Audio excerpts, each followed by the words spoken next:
They wait for the tide and set out the first light. It has rained all night, and in the morning the ground seething gently, the mist rising up to join the overhanging clouds. Nelson calls for Ruth in an unmarked police car. He sits beside the driver and Ruth is in the back, like a passenger in a minicab.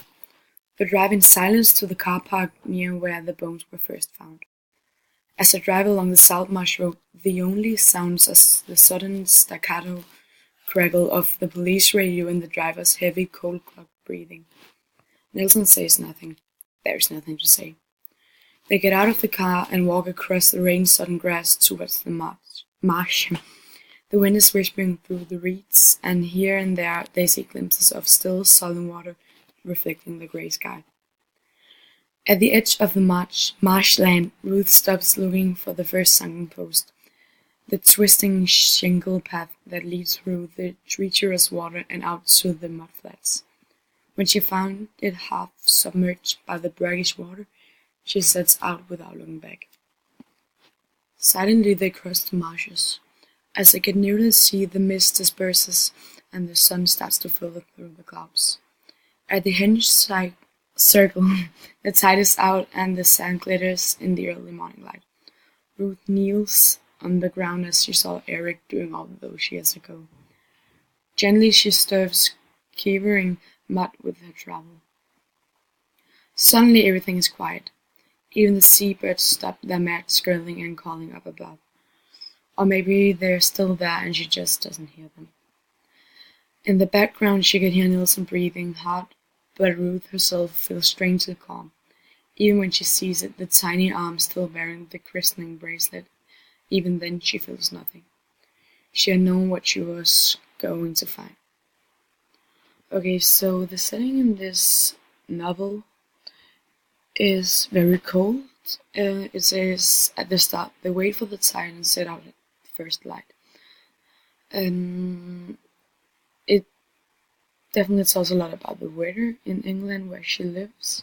We can see here that she lives near Southampton University, I guess, and it's very silent and quiet, which you can see here, where it says he sits beside the driver and Ruth is in the back like a passenger in a minicab.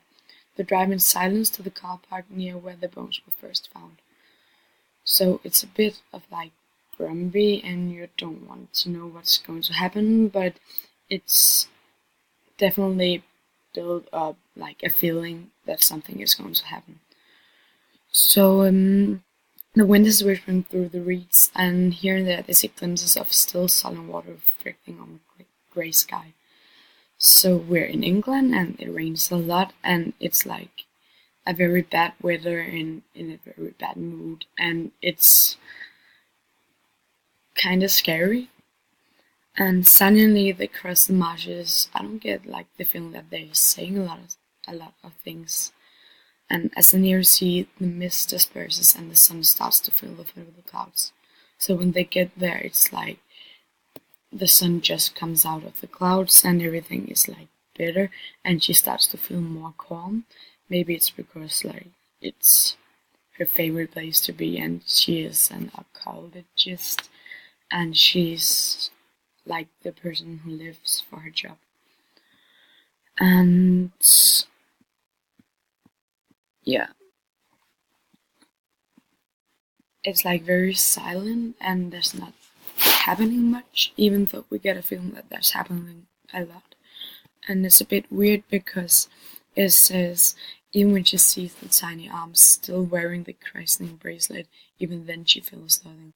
She had known what she was going to find, and that's kind of creepy because it's like